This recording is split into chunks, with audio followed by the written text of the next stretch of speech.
1,00,000 మంది శివభక్తులతో కలిసి మహారుద్రాక్ష పూజలో పాల్గొనండి. వెంటనే కాల్ చేసి మీ పేరును నమోదు చేసుకోండి.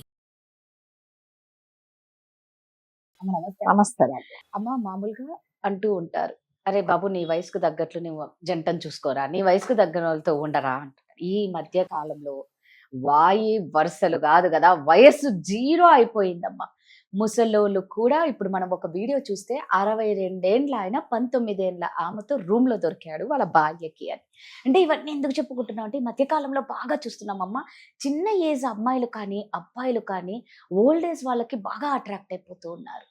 అసలు అలాంటి ఆలోచన ఎందుకు వస్తుందమ్మా? అటు వాళ్ళు కూతుర్లతో మనవళ్ళతో సమానం ఆ ఏజ్ ఉంటది, ఎందుకు ఇంత దరిద్రంగా తయారవుతున్నారు? నన్ను అడగకండి దయచేసి. ఇట్లాంటివన్నీ చేయాలంటే చాలా అస్సైపోతుంది. అసలు ఏం చేస్తా, ఎందుకు తయారవుతున్నారు మీరు చెప్పండి. ఎందుకు అంటే ఒక డిసిప్లిన్, ఒక ఎథిక్స్, ఒక మంచి, ఒక చెడు, ఒక వాయి, ఒక వరుస, ఒక ఏజ్ అనేది ఏమీ లేదు. మరి అంటే మీరు అన్నట్టుగా పెద్దవాళ్ళు ఈ చిన్నపిల్లలను, అమ్మాయిలను కానీ మరి ముఖ్యంగా కొంతమంది ఆడవాళ్ళు చిన్న చదువుకుండే మగపిల్లలను కూడా సర్వనాశనం చేస్తున్నారు. మీకు తెలుసు, కౌన్సిలింగ్ చేస్తాను. అవును. నాకు తెలిసిన ఒక ఆవిడ వచ్చింది నా దగ్గరికి. ఏంటంటే వాళ్ళ అబ్బాయి ఇంటికి రావట్లేదు. ఒక ఆవిడ ఉంటుంది, ఆమె దగ్గరే ఉంటున్నాడు. ఎందుకు ఉంటున్నాడో తెలియట్లేదమ్మా. ఒకసారి ఏం మాట్లాడినా కూడా ఆంటీని అడిగి చెప్తా. ఆంటీ ఫోన్ చేస్తుంది, నేను ఆంటీ దగ్గరికి వెళ్ళిపోతా. ఎందుకు వెళ్ళిపోతున్నాడు అంటే, ఆవిడ వాళ్ళ హస్బెండ్ ఉండడట. వాళ్ళ హస్బెండ్ ఇక్కడ ఉండడు, ఆమెకు వాళ్ళ పిల్లలు కూడా ఇక్కడ ఉండరు, ఆమె ఒంటరిగా ఉంటుంది. కాబట్టి ఆమెకు కంపెనీ ఇవ్వడానికి ఈ కుర్రాడికి 18 సంవత్సరాలైన రాదు కదా. సో ఆమెకు కంపెనీ ఇవ్వడానికి ప్రతిరోజు ఈ కుర్రాడు వెళ్తున్నాడు. ఎక్కడ ఉంటాడు ఆ కుర్రాడు? ఆమె వాళ్ళ ఇంటి పక్కనే పాప అద్దెకుంటున్నాడు, ఏదో చదువుకుంటున్నాడు అబ్బాయి. చదువుకుంటూ ఉంటే ఆ పక్కన ఒకరోజు సరే ఒక్కడు ఉంటాడు కదా బ్యాచులర్ అనేసి, మనం కూడా మన ఇంటి పక్కన ఎవరైనా మగపిల్లలు ఉంటే ఏం వండుకుంటారులే బాబు అనేసి ఏదైనా వండితే ఇస్తాం. పిల్లలు కదా మగపిల్లలు, మన పిల్లలు, అంతకంటే వేరే ఇంకేం మనకు అసలు దరిద్రం ఆలోచన రావు. ఒక మన పిల్లల్లాగా, మన పిల్లలు కూడా బయట ఉన్నప్పుడు పాపం ఎంత ఇబ్బంది పడుతున్నారు అని చెప్పేసి మనం ఇస్తాం, అంతే. పిల్లల్లాగా చూస్తాం. ఈ మధ్య కొంతమంది ఆడవాళ్ళు ఎలా తయారైపోతున్నారంటే, వాళ్ళకి టైం పాస్ అవ్వాలి. మీకు తెలుసు, ఇంకా టైం పాస్ అంటే ఏ విధంగా టైం పాస్ అవ్వో తెలుసు, చెప్పక్కర్లే. సో వాళ్ళకి ఎవరో ఒకరు కావాలి అంటే ఏం చేయాలంటే ఇలాంటి వాళ్ళని ట్రాప్ చేస్తున్నారు.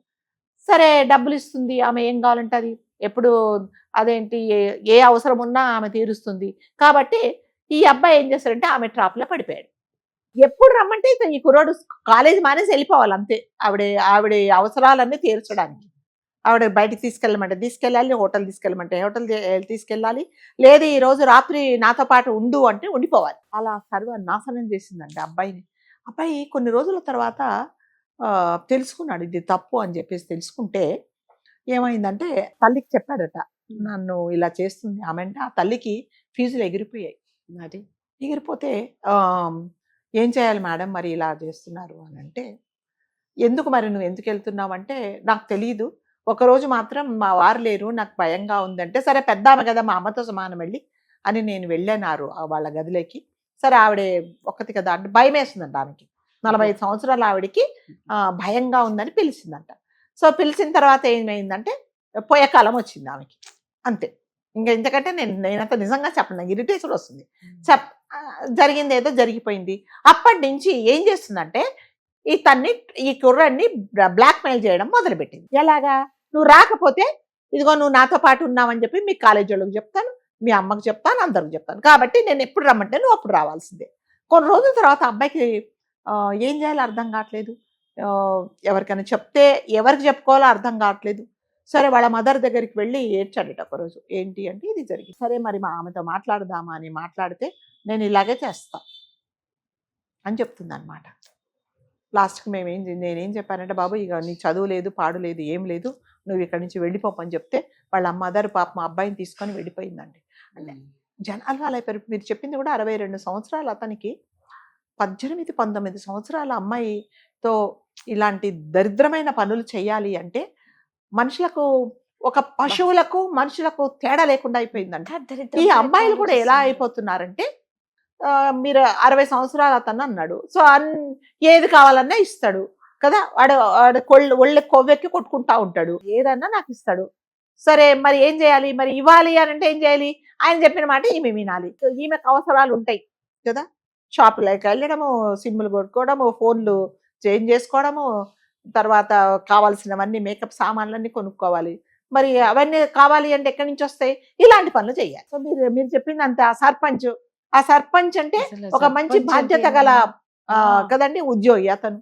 ఒక నలుగురి మాటలు నలుగురికి జరిగే గొడవలకి నువ్వు న్యాయం చేయాలి, నలుగురికి మంచి పని చేసే అతను. నువ్వు బాగా మంచి పని చేస్తావని నీ మీద నమ్మకంతో నిన్ను ఒక సర్పంచ్ గా అతను వాళ్ళు ఎలక్ట్ చేసుకున్నారు. చేసిన పని ఏంటంటే ఇది భార్యకి తెలిసింది, ఈ ఒళ్ళు బద్దలు కొట్టింది. అంటే నేను ఇందాక చెప్పినది ఆ ఎగ్జాంపుల్, ఈ ఎగ్జాంపుల్ ఏంటంటే మనుషులకి చాలా చెప్పా, మనుషులు అనే వాళ్ళకి ఏజ్ అనేది లేదు, తారతమ్యాలు లేవు, ఒక వాయు వరుసలు లేవు, ఏమీ లేవు. ఈ ఆలోచన వచ్చినప్పుడు నాకు ఇప్పుడు ఈ కోరిక కలిగింది, ఎవరు ఉన్నా కూడా వాళ్ళతో నేను తీర్చుకుంటా. ఎలా తీర్చుకుంటున్నారు, వాళ్ళు నిస్సహాయ స్థితిలో ఉన్నప్పుడు వాళ్ళకి నేను ఏం కావాలన్నా చేస్తా కాబట్టి నేను చెప్పినట్టుగా వాళ్ళు వినాలి.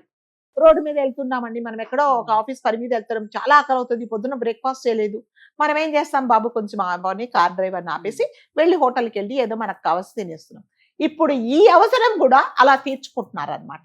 ఇప్పుడు నాకు అవసరం, నాకు ఒక మనిషి ఆపోజిట్ సెక్స్ కావాలి, నాకు మగవాడు గారి మగవాళ్ళు అయితే ఆడవాడు కాబట్టి ఎవరున్నా కూడా వాళ్ళతో నేను నా పని కానిచ్చుకుంటాను అనేలాగా తయారవుతున్నారు. దీనికి మరి ఎవరు మారాలా మీరు చెప్పండి, మనుషుల ఆలోచనలు మారాలి కదా, మనం మనుషులము కదా, ప్రతి దానికి ఒక సమయము, ఒక సందర్భము, ఒక బంధము అనేది ఉంటుంది. మీరు మీ కోరికలు తీర్చుకోవడానికి మనకు ఒక భార్యకు భర్తకు భార్య అనే ఒక బంధం ఉంటుంది. ఆ బంధంతోనే వాళ్ళతోనే మీ శారీరక అవసరాలు కానీ మీరు ఏదైనా తీర్చుకోవాలి అనేది ఈ సొసైటీలో ఒక నియమము, ఒక నిబంధన. సరే మాకు అవన్నీ అవసరం లేదు, అలాంటిది ఏముంది అని అనుకునే వాళ్ళని మనం ఏం చేయలేమండి.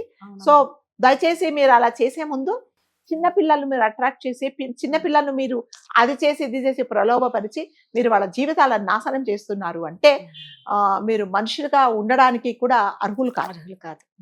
62 సంవత్సరాల ఒక బాధ్యత గల ఒక సర్పంచ్ అలా మనవరాలి వయసులో అతను మరి ఆ అమ్మాయితో అలా చేశాడు అంటే ఆయన మనిషి అయితే నేనైతే అన్నానండి, మనిషి అని అన్నాను.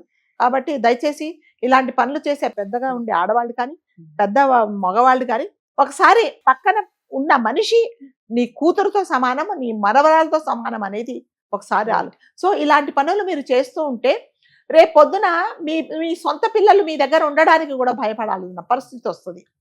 అంతే కదండి. ఇప్పుడు ఆకలి తింటే ఏది కనపడితే దాని మీద పడిపోయి మీరు తినేస్తున్నారు. కాబట్టి మీకు ఒక వాయువి, ఒక వరుస, ఒక సంబంధము అనేది లేకుండా ఎవరితోనా సరే నేను నా ఆకలి తీర్చుకోవాలి అని ఉన్నప్పుడు మీరు ప్రపంచంలో మనుషులుగా ఉండడానికి మాత్రం అర్హులు కాదు. చెప్పారమ్మా, థ్యాంక్ యూ.